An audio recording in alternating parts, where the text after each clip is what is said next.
Erica, do you want to get started?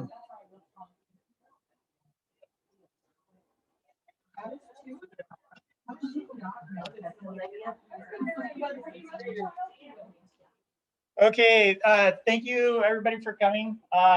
Wasn't sure really what you guys wanted out of this, so I'm going to kind of share some of the stuff from being a lead teacher, master teacher that's kind of new to some of the case curriculums. So I have logged into my case. So those of you, any of you not familiar with the case or my case in here? So just a couple. Okay, so CASE has kind of moved to an online platform where you access your curriculum. Have you taken a CASE Institute at all? Not yet. Okay, so when you log into my case, it will give you access to all your curriculums that you have been certified in, and so I'm certified in quite a few.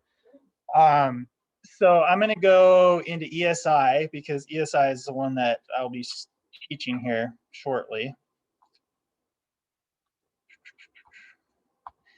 And kind of some of the new and really.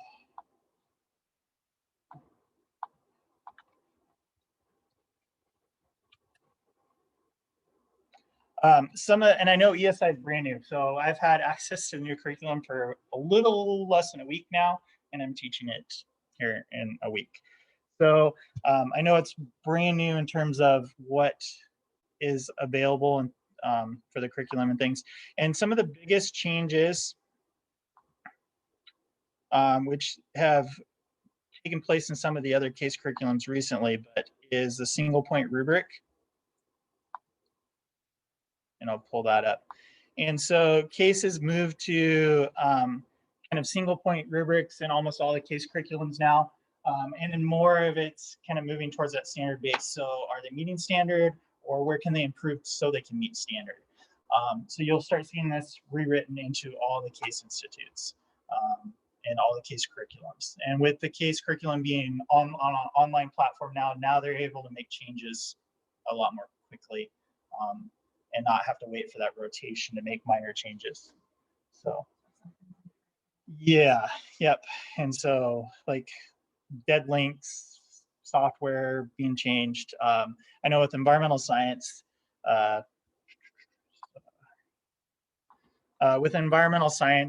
every time we have a political change, like administration, websites change. EPA was a big one that ESI uses a lot of, and a lot of links don't work. So they've gone around a lot with that. So John Burgeon came on, and he's more software, kind of really tech savvy in terms of that. And so he's been a great advantage with like the ArcGIS stuff and the style software and those kinds of issues that we always had with the curriculum. And he's worked a lot with kind of remedying those and making those a lot more user friendly, and especially with COVID coming in. Those of you that have taught case have seen kind of a lot of those changes. And so the other big kind of piece to case that they have started is the SE for all crosswalk. And so this is new. I'm not sure if it's in the other curriculums yet, but with ESI being brand new. So what it does is it breaks down the SE for all curriculum and shows kind of where it overlaps within this case curriculums, especially so students. So if you didn't want to teach that specific section of SE for all, it shows you where it's integrated into the curriculum already. So kind of neat because they've always done a good job of putting all the standards in. So now they have that SE all integration.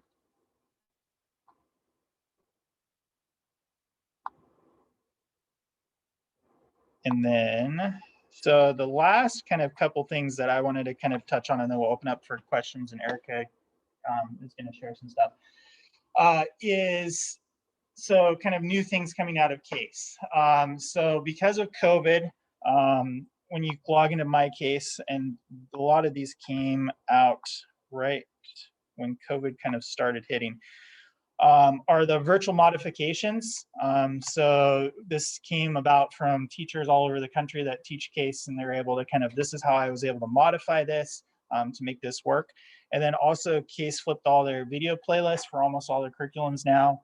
And then they also have the student workbooks. And these are kind of nice in terms of they have, I should open up ESI because I know ESI a little bit better.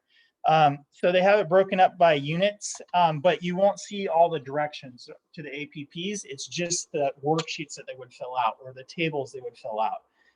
And so we used Kami with Google Classroom a lot. And so we were able to import these over into Google Classroom, and then they were able to edit them and just submit what they needed to submit. They not submit like 8 pages of an APP, just the actual data table, conclusion questions, those kinds of things.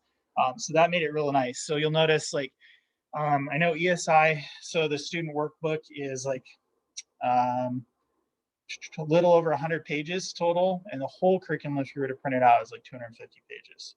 So, I mean, it is a reduced version of that, but mainly that is so they can access and read the APPs if you're virtual through the Google Classroom or one-to-one, and then they're actually only submitting the actual work. So that kind of helps you as a teacher kind of reduce that. You're not having to sort through 8 pages when, you know, the first 4 pages are just the directions for the APP. And ESI is heavy preface based, so it usually gives them a lot of background. So kind of saves some of that.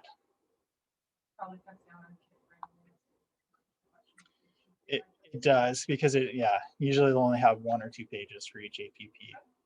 So kind of makes it nice. So then how do you, Josh, work into that? I'm sorry. But yeah. Do you still give them the APP and then give them that visual document? I do. So yeah, so what I do is I'll load the whole APP to the Google Classroom, but it's only a read-only file. And then what they actually have to turn in is actually attached as, so that every student gets a copy of that. And so they're able to edit that copy and turn it in. Going forward next year, you know, I've been debating this. And so from a case standpoint, I think I will stay on a Google Classroom.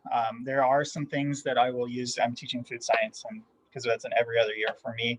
And so we use their lab notebooks, and we will still use the lab notebooks heavy for food science, but a lot of their kind of the pre-work and things like that, I'll still do in the Google Classroom because we're a one-to-one now. I mean, I'm sure a lot of schools are. We have Chromebooks for everybody now, so it's a little bit easier for them to access. Another new thing to CASE, and it's not posted anywhere, is they're working on a middle school curriculum. I don't know where that has been because Melanie Bloom only has 2 more days with CASE, and then she's becoming an ag teacher again.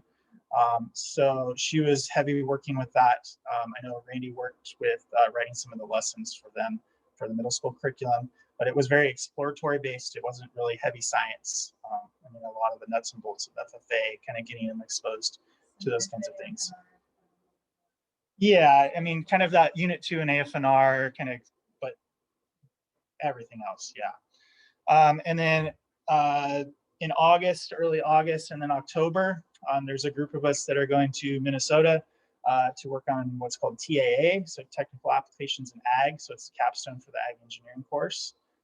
So that should be being rolled out next summer, kind of as the draft form, and then they'll pilot it after that. So, okay. So I've never become a lead teacher, everything else. So I'm talking from the teacher's standpoint of being a student and what I do in my classroom. So one thing, when I switched districts and went to a bigger school, I teach science classes, but my zip codes are all ag. And I was like, how can I incorporate my case into my classroom? And so I found doing, and also keeping that stair step of the kids coming through my program. And so I do every other year. So like this year I did plant, next year I'll do animal. And so it has allowed me to teach more case classes and the kids get that basis coming through. I teach physical science and physical science and APT, course with that. And so now I've got the three, and then I'm working on the next year, the environmental science to link it with my ag biology course. And so just a couple little things, if your district's kind of wavering about how can you do this, how can you make this all fit, you can do that rotation schedule. And the kids actually really like it. And sometimes they'll bring other kids in, especially now that kids have to have 3 years of science to graduate. I work with the science department and the CT department, and they take my case classes, and they are considered 3-year upward level science classes. So I have juniors and seniors, which is really nice to implement that. Some kids have even started with running stars, and then they come back in and they say, oh my gosh, I've got way more out of this than start. Aspect of it. Introductory enough to where you can have a really good freshman to seniors. So I have some honors kids in there who are seniors getting ready to graduate. They're still learning new information that's challenging, and it's not too above the head of the freshmen coming in. And so the eclectic mix of students is really fun for the conversation. And then you asked Josh about incorporating the online notebook. It was really funny. We were a hybrid model at the beginning of the school year. We did a gold, so it was a 2 days, 3 days type rotation type thing. And the kids, and we will maintain Google Classroom because we've been told if this happens again, we have to be able to transition fast, like most districts. But when the kids came back in the classroom, they wanted that paper. They did not want to be on. And so we had to find that balance. But I will say, I also use their binder as part of their final and getting that final piece through. So I will do the balance, but I find that the kids are so tired of the digital, the technology. And so really listen to your kids and what they're doing. Because if they're missing some of those pieces on that paper, I didn't find very many kids missing those conclusion questions because it was concrete, it was right there in front of them. One thing, a couple years ago, I got the grant from that Jesse was doing, and I thought, how can I make my classroom more efficient on space? Some of you have been in my classroom. Lori and I did a Zoom with WSU, and I said I wanted something mobile, something I could lock, and something that could organize toolboxes. And if you look at surplus stores or some of your kind of off tool stuff, they will have people bring in, they have ding and dent ones. And so I've got 3 toolboxes. One is taller than I am, and then it lifts up at the top, and the kits fit nicely. You can stack them 2 high in there. Everything locks. And if I need to move it, or they're going to wax my floor in the summer, my janitors love me because they just roll it right out in the hallway. They have their drawers. I had a student take a labeler and label all the drawers so I know where my temperature sensors are. I know where my probes are, and it is locked. And so it is so user friendly. And you've got thin drawers, you've got deep drawers. So I have the 2 in the back of my classroom that just take off because I don't use them all the time. And I know it's safe. It's kept dry. Like I said, it's mobile. And then I have one that of my more things that we use all the time. Your beakers, your story rods, like multiple things. That is under my front table up front. It also locks. And then it has a cover on it. And that's where a lot of the sensors that's easy flat, they stay in the boxes. And so I would look at those. They don't take up a lot of space because they can, and you can move them. File cabinets are nice, but they're kind of big and bulky at times, and you don't get as much use out of them. So that is one thing I found really, really helpful and useful.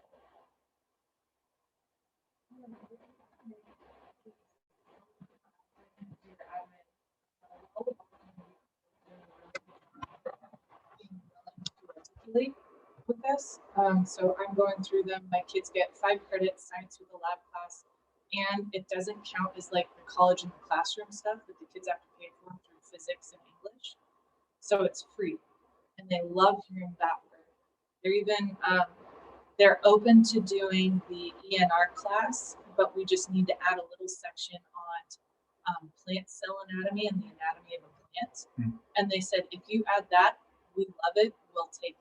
So they're starting to get case on their radar as a way to filter kids into their programs. Wenatchee Valley is open to it, but they're going to charge you per kid if they want that credit. But Walla Walla is the free option, and high schools love tossing that out there. Yeah, I know. We articulate to the Yakima Valley. And so, we have a and then we're working on Sue's still there. She's getting more flexible in terms of the annual case. Yes. And then also, one more thing is, I've heard a lot of teachers be like, oh my gosh, this language is 15, 55 minutes, whatever you have, if you're not in that block schedule. Some things I found is where I chunked up the essential questions, where I would kind of start with them, and some of you might already do this. We would get the lab set up as much as possible, but they knew when they walked in that door the next day, like it would be up on, and I have on the, I pull my screen down, when they walk in, it looks like this, and I have it for every single class. And then at the end of the day, I go and change it. So they walk in, see what's up there. My admin like it, but they can go and grab it, all their supplies, and they go. And so I have found that, especially in these hybrid models, because if you have them on Monday, sometimes you didn't see them again until Thursday, or they were on that rotation Wednesday, and it's like, okay. But it was also nice if I had them Monday, they set it up. Tuesday, those kids came in, grabbed that stuff, but then they left it set up so when those kids came back in again. So just a couple things. You might have done that, but I did find that super helpful, and the kids liked it. And the quarter set up, the other group didn't.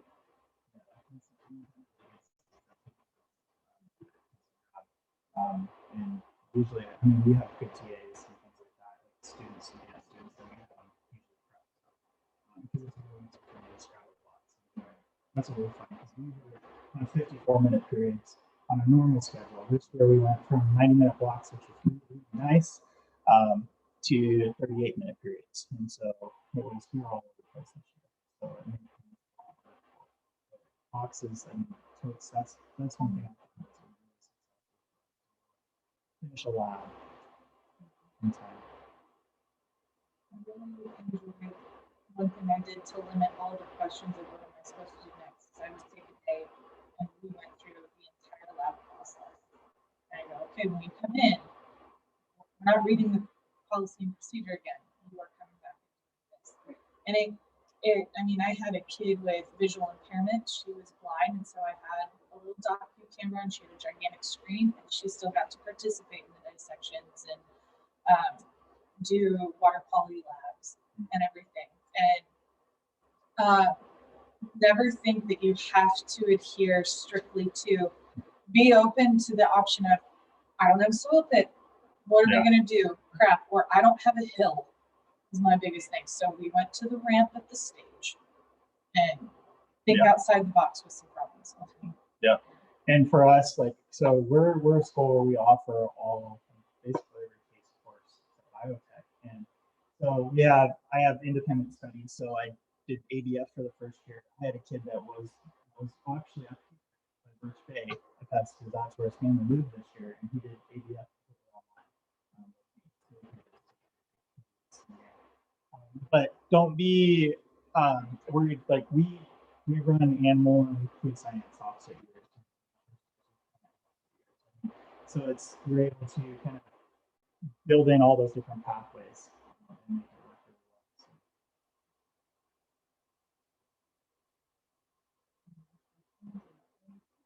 really well.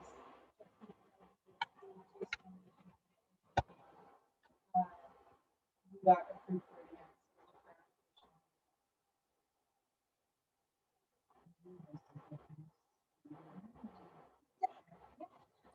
So at least for storing stuff, because I don't have anything fancy that like locks in here. But like if you hit a sale, like I buy a lot of stuff at my so they have Iris makes, the scrapbooking bins that are, like 12 by 12. Pretty much most of the case kits will fit into one of those boxes. So like I have a drawer that's one of those kits. Like they're just labeled on the front with a label maker. And they're really simple and easy, and they roll around. They just don't lock. And so my janitors like that too. So I roll them and put them on top of the shelf. So and then I'm a paper person. I really like paper. So the digital thing for me is like super hard. But what I do with my kids is instead of doing binders, we do like workbooks. So we have like a spiral binding changes to school. So I usually do for like the quarter. I kind of plan out like, okay, roughly like what unit am I going to get to the end of my round the quarter. And I bind all of that stuff together. So like I think the last time I talked to units, I think I actually did all three. There's 3 units, and I bound those together. So then they, have to keep them nice for that long. Locker, or I've had kids where they're like, I'm gonna trash it in my locker. So then I normally just have like a little crate, and then all their old ones can go in there, and if they have to return them, they just have to go in there. That's kind of what I do. I do the whole thing. That's a smart way. So we've bound them by units on that too. And so then we'll just have unit 1 and On top of the updates that they do, just with the virtual stuff, I did take a moment to look through the updates that Animal Science had, and I go, holy crap, there's no more Unit 9.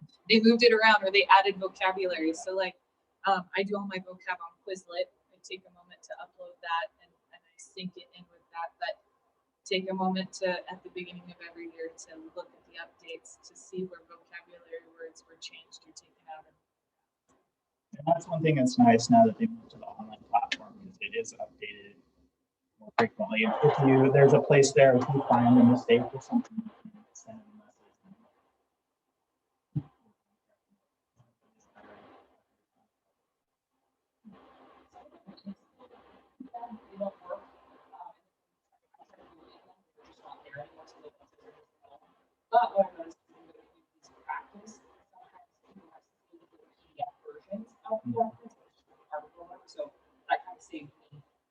And there's also it's called the Wayback Machine.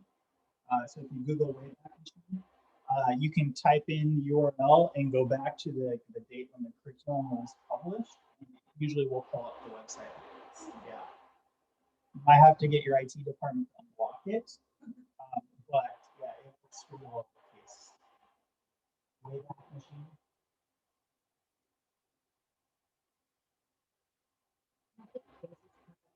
First rule now, push that you look at not. So if you haven't done it or you've only done one, don't be afraid to kind of go. I did not. I've never done anything. Yeah, I'm like, I don't have the answer. Yeah, I need plants and then animal and EPT and ADF and it's all a little different routes. And you have to kind of find out what's for your classroom, your classes and stuff. And so don't be afraid to do that. A lot of teachers and Washington are certified in asking about the courses and stuff.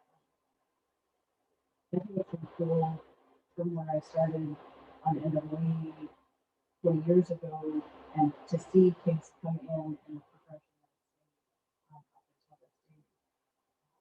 doing really well and it's really taking off. And so that is one thing that could be really beneficial to people.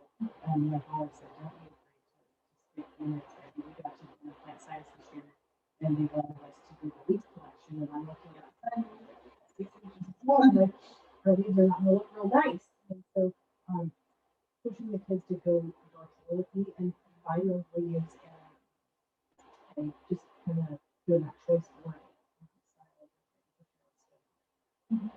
You look like a total, like, taking the scope and sequence and all of the standards and have it all linked with all the national science standards, everything, and the math and the reading. You look like a badass when you take that binder into that school board meeting and you go, I'm not only doing ag, I'm hitting the science, the reading, the math, everything. And they just kind of are speechless for a little bit. It's a really good program to have. Yeah, and I always get those comments on my teeth at the night. I always put way more stuff in there. I'm like, well, you have it. And one other thing I wanted to mention, so like if your administration's really, I mean, still like not looking at case, like Goldendale, we actually, so we've been there we had our first set of kids come through, like a complete pathway. And our science pass rate was 49%, which was way higher than the state average.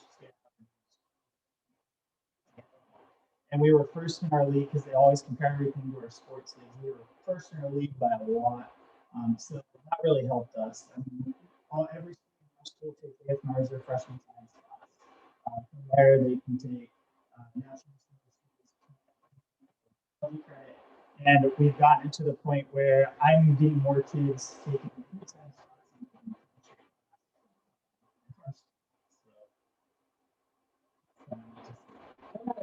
With the advisory board, we do a fall and a spring, and we do all the CT, but we kind of rotate amongst the different teachers. And so, one last spring, that I actually picked up 5 or 6 of the kids, and they came in and taught a case lesson to the advisory.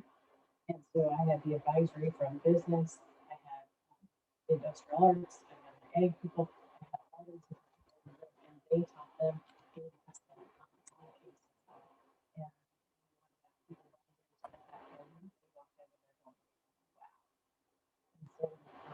Kind of a little thing, you know, to keep that support system, but also shows how the kids are learning.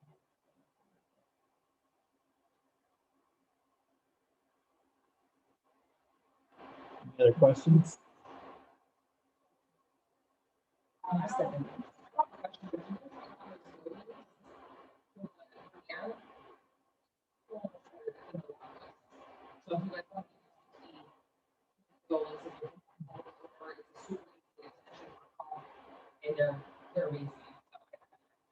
Yeah, I'm actually gonna. I've never used them, but they're going to sensors. So asking the LabQuest, which I think is kind of funny because they just came out with a LabQuest 3, but kind of interesting.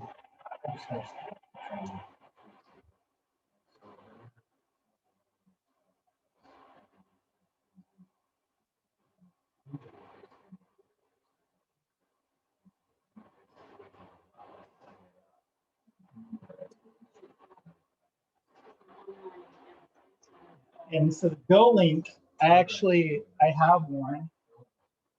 Todd brought me a couple to borrow from my institute.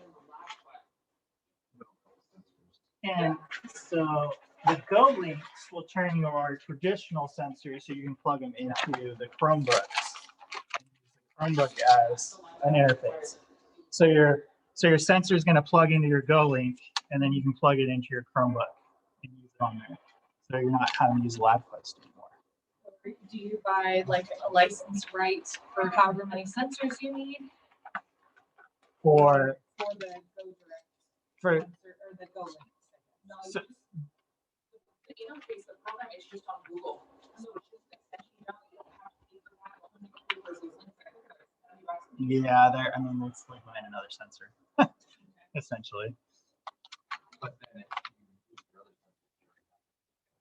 What's that? if you use all the other sensors, Yeah, exactly. So like we have like every sensor case recommend. I mean, we bought everything with the grants we could. Photo, So, the photo guy. yeah. see it's gonna be bigger. I mean, it's kind of this little laptop. I love it. I think you can get it on other things. Yeah, you can get it on other things as well. So like you can get it on your PC. I mean, yeah. Oh, I mean that would be the thing you would have to. Yeah, I missed that one earlier. Do you guys have any questions? Those of you joining us online?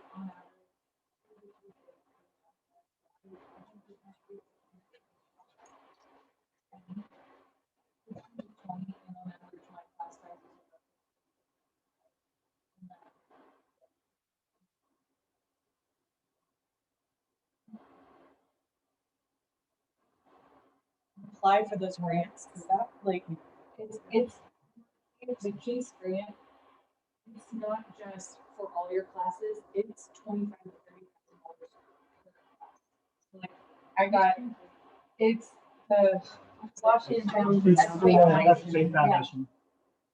So Jesse will be pushing it out, September, October. You turn in all your budget sheets. You can basically go, and the rules are, it can't be consumed. It needs to be something that's gonna last for 15 years. No, it's only equipment. Say, like, I bought lab tables and chairs for my room. Because, I mean, this is my 13th year on Alaska, and I'm pretty sure the tables have been there since like 3 years previous. So I don't know how many times we welded those tables. So I got new lab tables and chairs. And I was serving up in the program that had this, so I. Yeah, and the last one we bought new stools. Stools so many times over the years. And then also kind of like Erica was mentioning, we bought rolling toolboxes, like APT and MSA stuff. And they have nice tops to them, so I'm able to wheel those in. We do engines, and they're sort of just kind of a lot like your setup, which I mean, they take up a little bit more room because they're pretty good size toolboxes that they store all of that stuff in those two curriculums.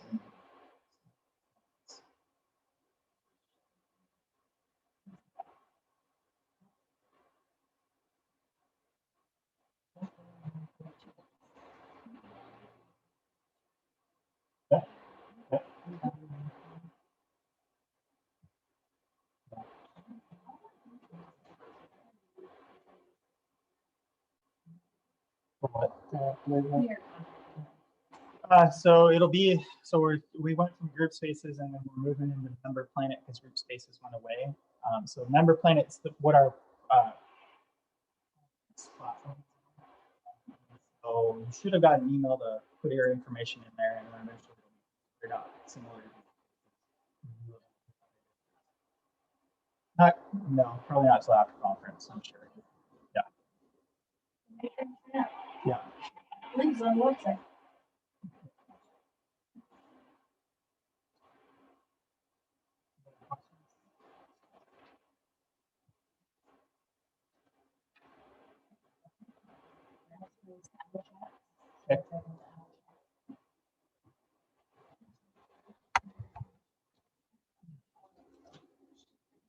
Hey, thank you, everybody.